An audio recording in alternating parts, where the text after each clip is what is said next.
Quadratic equation के word problems को जब आप सॉल्व करते हैं तो यहां पर आपको कॉन्सेप्ट काफी सहायक साबित होता है। बहुत सारे क्वेश्चंस को आप बगैर कॉन्सेप्ट के भी सॉल्व तो कर ही लेते होंगे, लेकिन कुछ टॉपिक ऐसे भी हैं जिसके कॉन्सेप्ट को अगर आप अच्छी तरह नहीं समझते हैं तो आपसे क्वेश्चन नहीं बनेगा और आपका एग्जाम बिल्कुल क्लोज है। आज जिस क्वेश्चन पर मैं डिस्कस करूंगा वो क्वेश्चन सीबीएसई एग्जामिनेशन में आया हुआ ही है, इसलिए मैं आजकल ऐसे ही क्वेश्चंस को यूट्यूब पर अपलोड कर रहा हूं जो कि आपके यूजफुल हो, आपको उससे मदद मिले।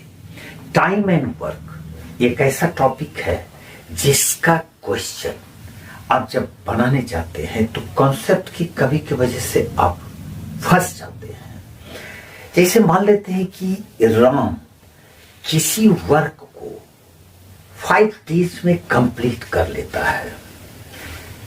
अब यहां पर हम लोग क्या करते हैं, इस क्वेश्चन को सॉल्व करने में Ram's 1 day work equal to 1/5 कर लेते हैं। ऐसा क्यों करते हैं, ये बहुत इंपॉर्टेंट है। इसको मैं एक सिंपल एग्जांपल से समझाता हूं, इसको देखिए आप। राम का जो काम है जो कि उसको करना है 5 दिन में, मान लेते हैं ये उसका वर्क है। हम इसको 5 इक्वल पार्ट में डिवाइड कर दिए। अब अगर ये 5 डेज में इसको कंप्लीट करता है, लेकिन एक बहुत इंपॉर्टेंट बात है, हर दिन वो बराबर वर्क करेगा। ऐसा नहीं कि आजकल के स्टूडेंट्स की तरह एग्जामिनेशन है तो 1 बजे रात तक पढ़ते हैं और मार्च अप्रैल जून जुलाई महीने में किताब भी नहीं खोलते हैं। तो नहीं, ऐसा नहीं, यूनिफॉर्म वर्क होगा। अब इसमें 1 2 3 4 5 ये मान लो कि इक्विवेलेंट है, सब बराबर है। तो अगर 5 डेज में ये वर्क कर रहा है, day number 1, day number 2, day number 3, day number 4 और डे नंबर 5, तो एक दिन जो वो वर्क करेगा तो इतना सा, यानी एक पार्ट वो कंप्लीट कर लेगा। तो एक पार्ट जो कंप्लीट कर लेगा तो ये जो शेडेड पार्ट है, तो शेडेड पार्ट का फ्रैक्शन क्या हो जाएगा, तो शेडेड पार्ट का फ्रैक्शन हो जाएगा जितना शेडेड पार्ट है, यानी कि 1, और डिवाइड कर देंगे टोटल पार्ट्स जितना है। ये तो 4 और 5 क्लास में फ्रैक्शन चैप्टर में आपने पढ़ा ही है। तो टोटल पार्ट्स इसका 5 है, तो 1/5। अब ये 1/5 क्या है, तो शेडेड पार्ट है, और शेडेड पार्ट क्या है, तो वर्क डन है बाय राम इन 1 डे। तो 1 डे का वर्क 1/5। तो इससे फॉर्मूला क्या निकला, इससे फॉर्मूला निकला कि अगर कोई आदमी किसी वर्क को n डेज में करता है, अगर उस वर्क को कंप्लीट वो n डेज में किया, तो सबसे पहले हम उसके वर्क को n पार्ट्स में डिवाइड कर देते हैं और एक दिन का वर्क हम उसका निकालते हैं। तो एक दिन का वर्क सिंपल है 1, और बाय जितना पार्ट्स में उस वर्क को डिवाइड किए, तो कितने पार्ट्स में किए, तो जितना डेज में करेगा उतने पार्ट्स में करेंगे, यानी 1/n। यही इसका कंसेप्ट है। टाइम एंड वर्क पर एक जिस क्वेश्चन पर आज हम लोग डिस्कस करेंगे काफी इंपॉर्टेंट है सीबीएसई या किसी भी बोर्ड एग्जामिनेशन के लिए। It takes 6 days less than the time taken by B to finish a piece of work. A जितना दिन में B उस वर्क को करता है, A 6 डेज कम दिन में कंप्लीट करता है। ये इसका मतलब है। अगर दोनों एक साथ वर्क करते हैं तो उस वर्क को वो 4 डेज में कंप्लीट कर लेते हैं, तो बी उसको कितने दिन में कंप्लीट करेगा, ये सीबीएसई 2017 में आया हुआ क्वेश्चन है और इस बार के लिए काफी इंपॉर्टेंट है। अब हम इसको क्या करते हैं, मान लेते हैं कि बी उस वर्क को कंप्लीट करता है x डेज में, बी x डेज में कंप्लीट किया, तो ए उसको कंप्लीट कितने दिन में करेगा, ए 6 डेज लेस लेता है, यानी कि जितना में x यानी कि बी जितने दिन में किया उसमें 6 सब्ट्रैक्ट कर देंगे तो ये ए कंप्लीट कर लेगा। अब जैसा भी हमने देखा दोनों के वन डे वर्क को हम लोग निकाल लेते हैं।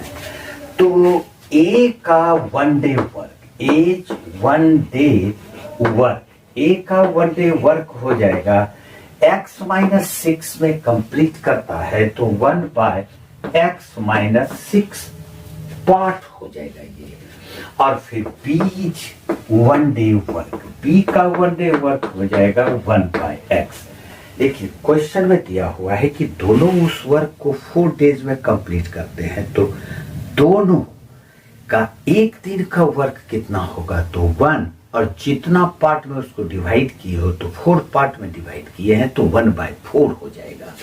यानी कि a प्लस बी दोनों का a plus b one day work is equal to 1/4। ये क्वेश्चन में गिवन है, ये दिया हुआ है कि 4 दिन में वो कंप्लीट करेगा, लेकिन हमारे अनुसार दोनों का वन डे वर्क इस दोनों को ऐड कर देंगे। Therefore 1/x माइनस 6 प्लस 1/x इज इक्वल टू 1/4। अब ये इक्वालिटी के क्वेश्चन में आएगा ही। सॉल्व करते हैं इसको। That implies x into 1x plus x minus 6 into 1x minus 6, और ये एलसीएम हो जाएगा x into x minus 6 यानी x square minus 6x is equal to 1/4। अब ये 2x माइनस 6 लिखेंगे, 2x माइनस 6 और पाई हो जाएगा x square minus 6x is equal to 1/4। Cross multiply करेंगे तो x square minus 6x into 1, x square minus 6x is equal to 4 into 2x 8x और minus हो जाएगा 6 इंटू 4 24।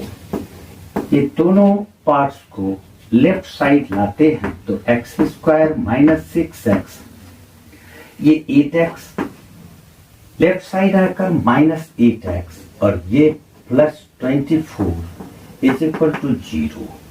इसको सॉल्व करते हैं आगे, x square minus 14x plus 24 is equal to 0। अब इसको या तो फैक्टराइज करो या फॉर्मूला का इस्तेमाल करो, तो ये इजी है, ये फैक्टराइज आसानी से हो जाएगा।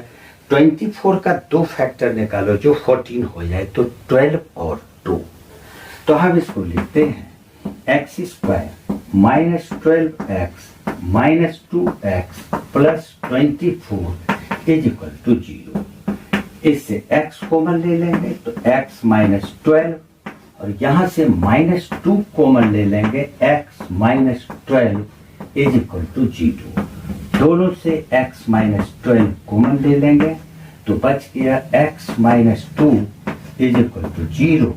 Therefore x is equal to या तो प्लस 12 या प्लस 2 होगा। यहाँ पर दोनों x का वैल्यू पॉजिटिव है। अब ये फाइंड करना है कि रियल वैल्यू क्या है। तो देखो अगर हम x इक्वल टू 12 लेते हैं तो b उसको कंप्लीट करेगा 12 डेज में, और अगर x 12 लेते हैं तो a उसको कंप्लीट करेगा 12 माइनस 6 यानी 6 डेज में, जो कि आंसर वैलिड आंसर है। लेकिन अगर 2 लेते हैं तो x उसको कंप्लीट करेगा 2 डेज में, लेकिन b उसको कंप्लीट करेगा 2 डेज में, और a जो कि x माइनस 6 है तो ये हो जाएगा 2 minus 6 is equal to minus 4 days, जो कि वैलिड वैल्यू नहीं है क्योंकि नंबर ऑफ डेज नेगेटिव हो नहीं सकता है। इसलिए इसका सही आंसर है बी उसको कंप्लीट करेगा 12 डेज में और ए इसको कंप्लीट करेगा 6 डेज में। Thank you.